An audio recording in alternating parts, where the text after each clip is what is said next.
আসসালামু আলাইকুম। আজ আকাশটা খুবই মেঘাচ্ছন্ন আর সকালে তো খুবই মুষলধারে বৃষ্টি হয়েছিল। অনেক জায়গায় রাস্তা এখনো হাঁটু সমান পানি জমাবদ্ধ হয়ে রয়েছে। এটা হচ্ছে গ্রিন রোড পান্থপথের পরে সামনে ধানমন্ডিতে আমরা যাচ্ছি। তো আমার ছোট ছেলে আব্দুল্লাহ খুবই কান্নাকাটি করছিল। তো ওর আব্বু বলছে, "চলো একটু বাইরে থেকে ঘুরে আসি, ওদের ভাল লাগবে।" তো এটা আমাদের বাসা থেকে হেঁটে আসলে ২০ থেকে ৩০ মিনিট সময় লাগে। বাচ্চাদেরকে নিয়ে হেঁটে আসলে। আর আমরা রিক্সায় আসলাম, ১০-১৫ মিনিটের মতো সময় লেগেছে আর ৳৬০ ভাড়া লেগেছে।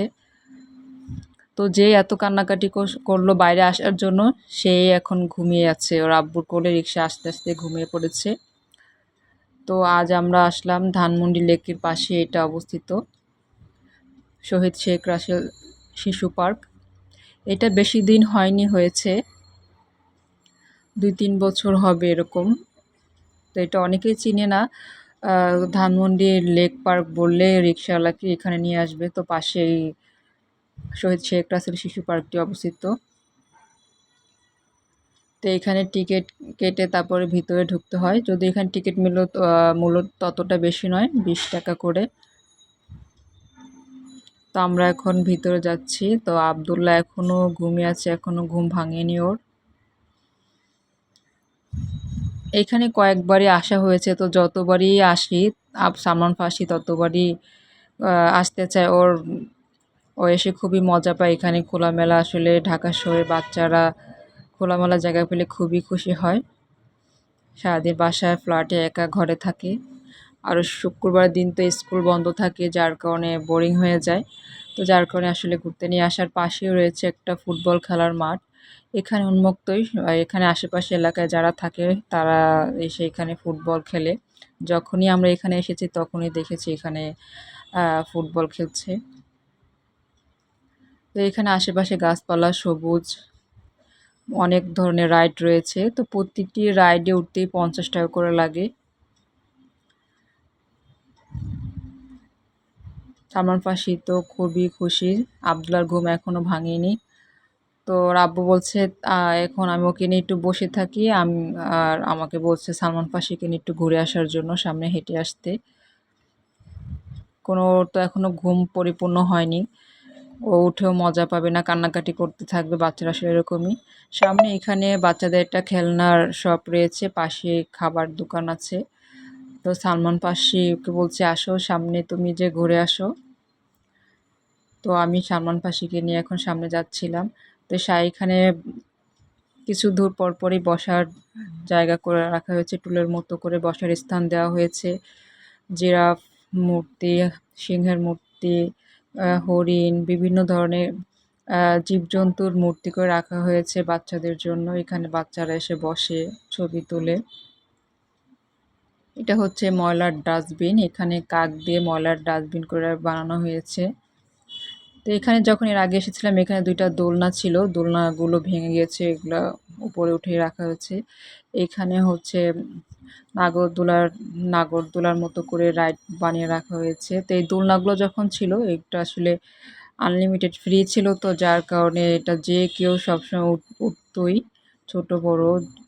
যার কারণে এটা এখন অবস্থা খুবই বেহাল। এই যে এখানেও বসার স্থান করা হয়েছে।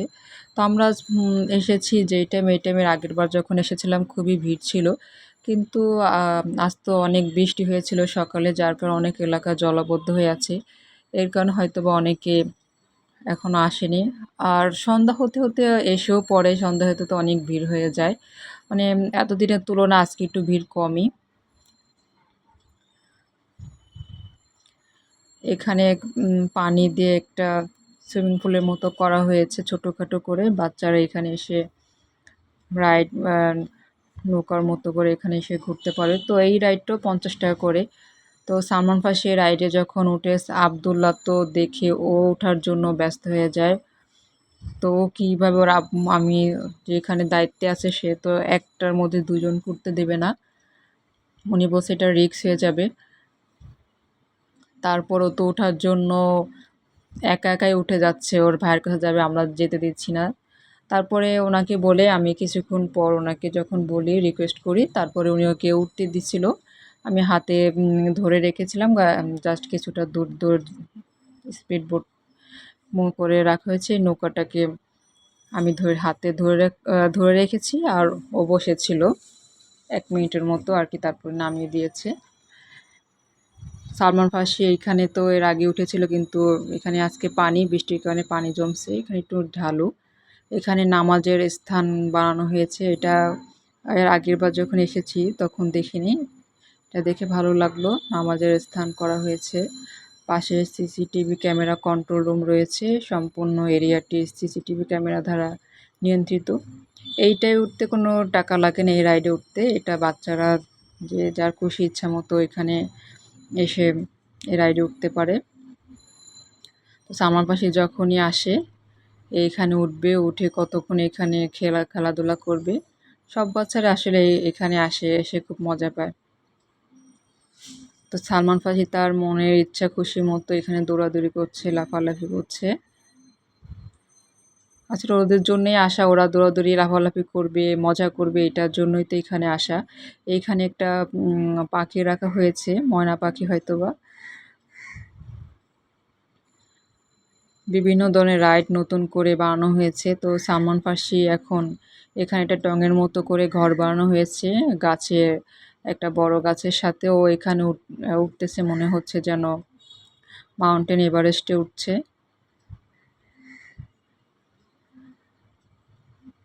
তো এখানে ওঠার পর একটা মজার জিনিস সেটা হচ্ছে উঠে এখন আর নামতে পারছে না।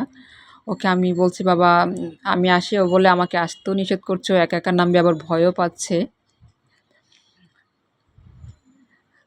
তো পরবর্তীতে আমি ওকে উপরে উঠে হাত ধরে তারপর ওকে আমি নামিয়ে এনেছিলাম, যেভাবে আমি বুঝতে পারলাম যে একা আর এখান থেকে নামতে পারবে না।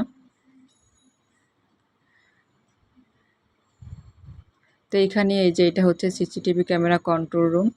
এই রুমে থেকে একজন দায়িত্বপ্রাপ্ত রয়েছে, যে সে এটা সব কিছু নজরদারি করে। পাশে এখানে শেষ প্রান্তে রয়েছে ওয়াশরুম।